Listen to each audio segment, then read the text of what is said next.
Okay, so let's talk about one of the biggest differences between an abstinence-based approach to fixing problem drinking compared to naltrexone and the Sinclair method. So one of the key differences is with abstinence-based approaches, the first step toward treatment is really quitting drinking. And while this does work for people, what I've found through my personal experience and working with clients over the years, is that for a lot of people, quitting drinking can be a huge barrier toward getting better. And I know it seems like the logical choice. If someone has a problem with alcohol, they should just stop drinking. But the issue is when someone experiences alcohol use disorder, it has essentially hijacked the brain. And so on some level inside of our brain, in the primitive part of our brain, we are mistakenly equating alcohol to a survival need. So when someone just quits drinking cold turkey, even if they're sober on the outside, what happens is their brain is still hijacked by the addiction. And so it kicks them into craving mode because, again, their brain is mistakenly thinking that they need this alcohol to survive. And this is why so many people will quit drinking and relapse over and over and over again, because they're really battling this craving and this urge to drink.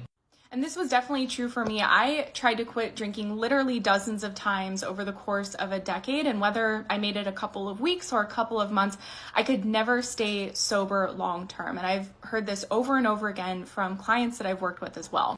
And that's where the Sinclair method and naltrexone are so different, because with this treatment protocol, you actually continue to drink. And I know this might seem insane if someone's just learning about this, but with this protocol, what happens is you actually take a medication before you drink that's been FDA approved for treatment of alcohol use disorder since the 90s. It's a safe, non-addictive, benign medication. It's very cheap because it's a generic medication. And you take it before you drink, and what happens is this medication is blocking the reward reinforcement your brain gets when you drink. And so it doesn't make you sick like antabuse, but what it does is it just makes drinking a little less interesting and a little less pleasurable. And so when someone drinks on this medication over and over again and they're not getting the same pleasure or reward from alcohol, what happens is a lot of people just develop an indifference to alcohol.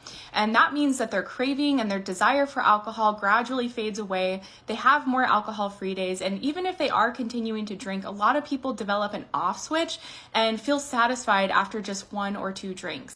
The Sinclair method really deals with the root cause of alcohol use disorder, which is inside of the brain.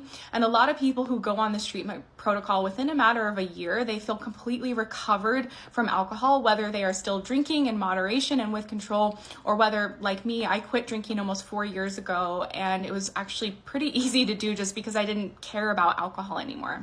This method has also been shown to have a 78% success rate. Check out the link in our bio for more.